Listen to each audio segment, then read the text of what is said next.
Hello everyone. नमस्ते सबको। आज हम अपनी थर्ड लेक्चर सीरीज की तरफ जा रहे हैं विजनरी क्लासेस का।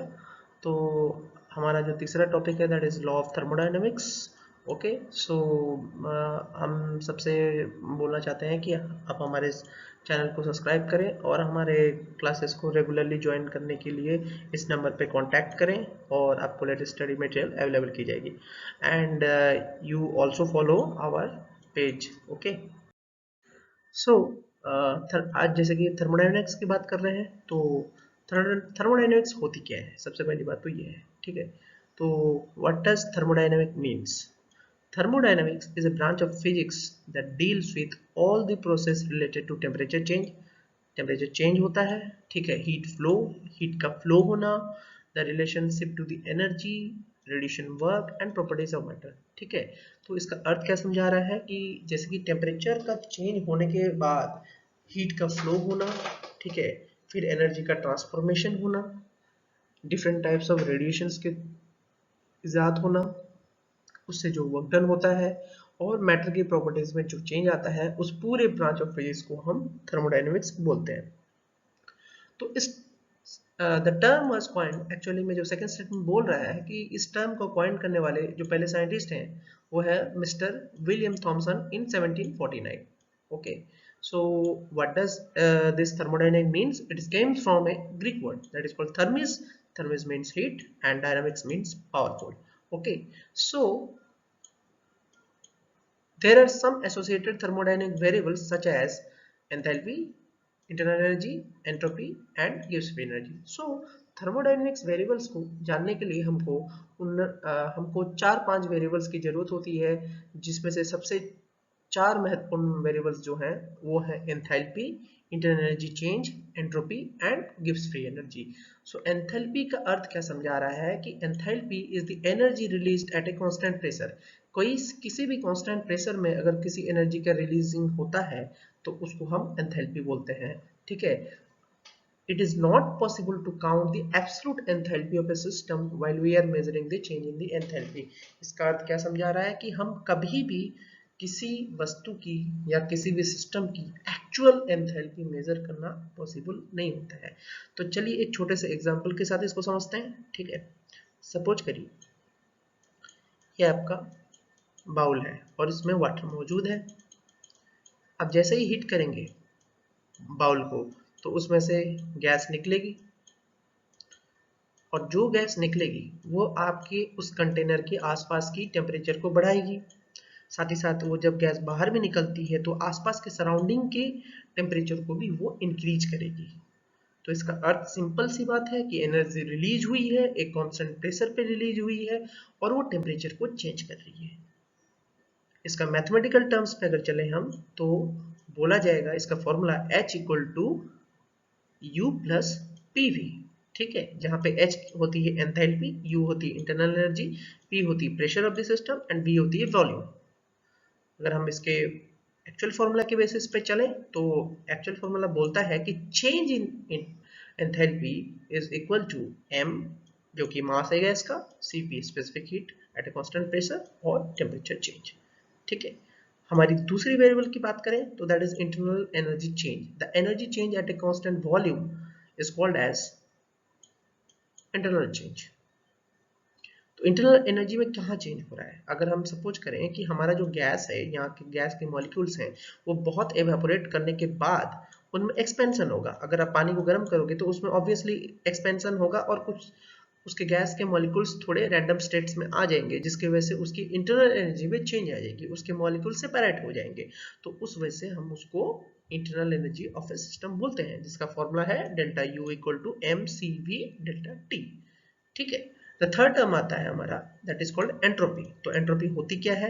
आपने देखा कि आसपास की सिस्टम पहले ही बहुत काम थी जब वाटर को आपने गर्म नहीं किया था। जैसे ही आपने वाटर को गर्म किया तो वहां से गैसेस मॉलिक्यूल निकले और स्टीम प्रोड्यूस हुआ और आसपास के इनर जगह में हीट रिलीज हुआ। उसके वजह से क्या हुआ? मॉलिक्यूल्स का सेपरेशन हुआ और साथ ही साथ उसके एंट्रोपी में बदलाव दिखे, जो कि रैंडमनेस की बात की जाती है कि मूवमेंट हो रहा है पार्टिकल्स का और बहुत जल्दी रैंडमनेस इंक्रीज हो रहा है सिस्टम का, ठीक है।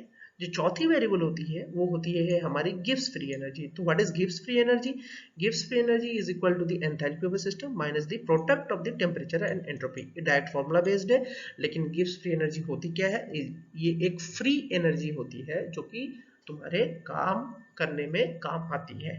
ठीक है, तो अगर सपोज करें आप डेल्टा जी को ग्रेटर देन 0 बोलोगे तो रिएक्शन क्या होगा? नॉन स्पॉन्टेनियस होगा और एंडोजेनिक होगा।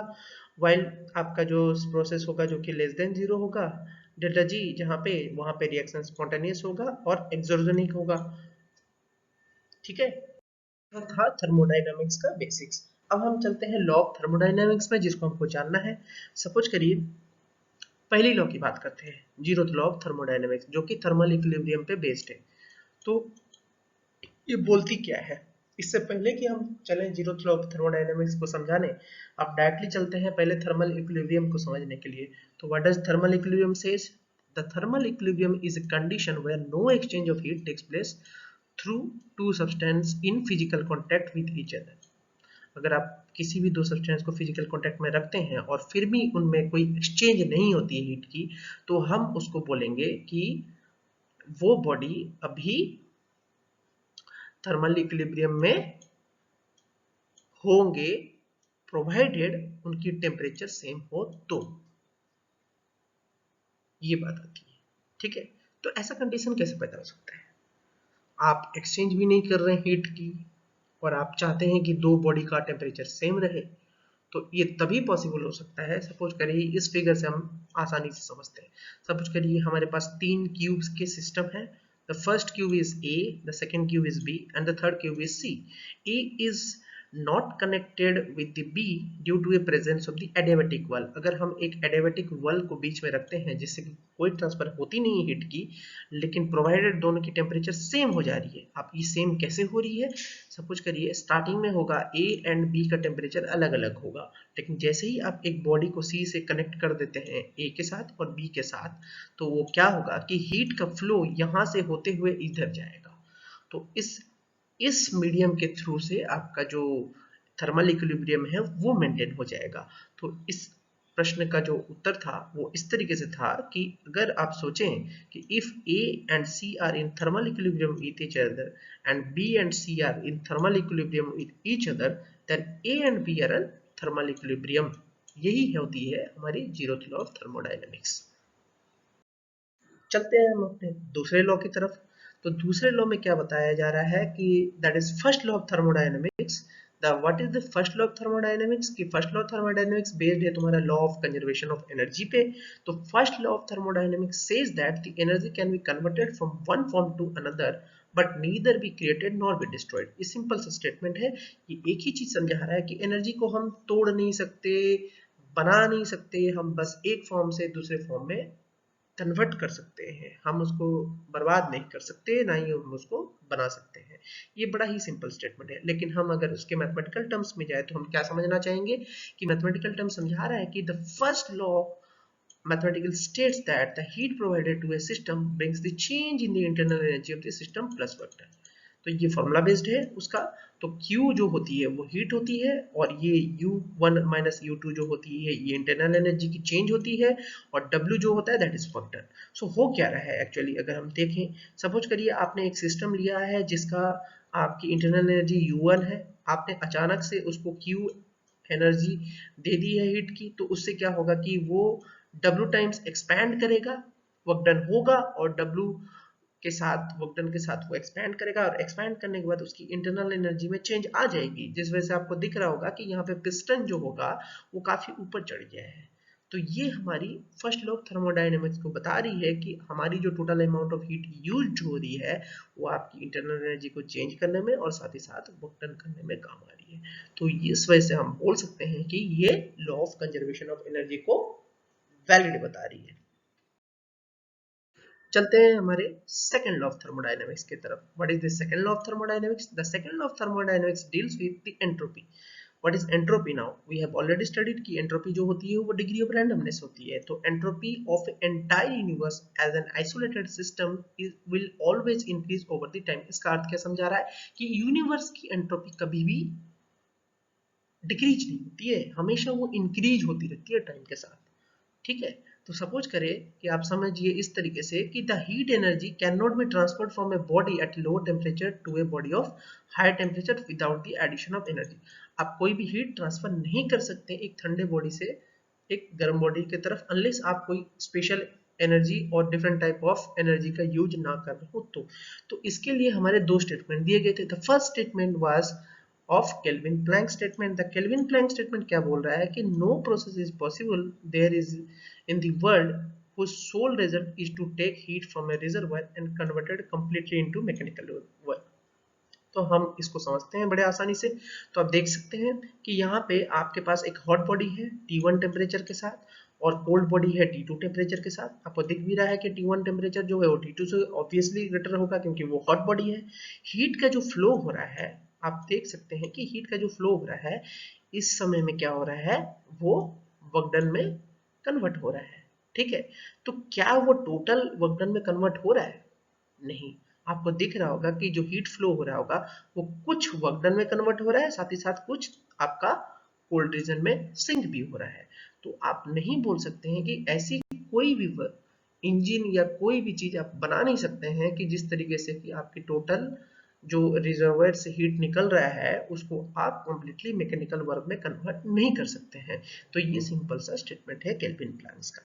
चलते हैं उसके दूसरे स्टेटमेंट की तरफ। तो दूसरा स्टेटमेंट है क्लॉसियस स्टेटमेंट, जिसमें उन्होंने बोला है कि no process is possible there in the world whose sole result is to take heat from a colder body and transfer it to a hotter body। आपके पास दुनिया में ऐसी कोई मशीन नहीं होगी जो कि कोल्डर बॉडी को से टेम्परेचर निकाल के उसको हॉटर बॉडी में ट्रांसफर कर सके अनलेस उसमें अगर कोई एक्सटर्नल वर्क ना हो रहा हो तो ये बात आती है। ठीक है, तो आप देख सकते हैं कि यहाँ पे कोल्ड बॉडी है, कोल्ड बॉडी से हीट ट्रांसफर हो रहा है कहाँ पे वार्म बॉडी में, लेकिन प्रोवाइडेड आपके पास एक्सटर्नल वर्क है तभी वो ट्रांसफर हो रहा है। तो इस डायग्राम से आप सिंपली समझ सकते हैं कि जब तक एक्सटर्नल वर्क ना हो आप कोल्ड बॉडी से हीट बॉडी की तरफ आप एनर्जी ट्रांसफर नहीं कर सकते हैं।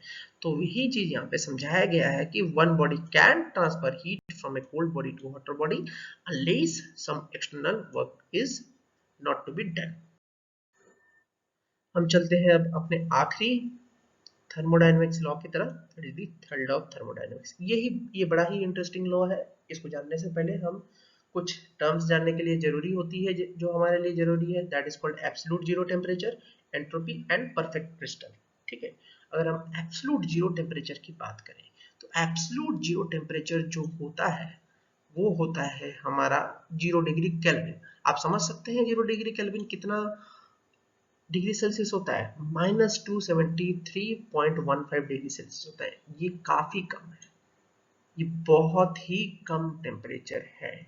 इस टेम्परेचर में बहुत मॉलिक्यूल लेवल तक चीजें सीज हो जाती है। मतलब सपोज करो आपका इलेक्ट्रॉन का मूवमेंट तक सीज हो सकता है इस टेम्परेचर में।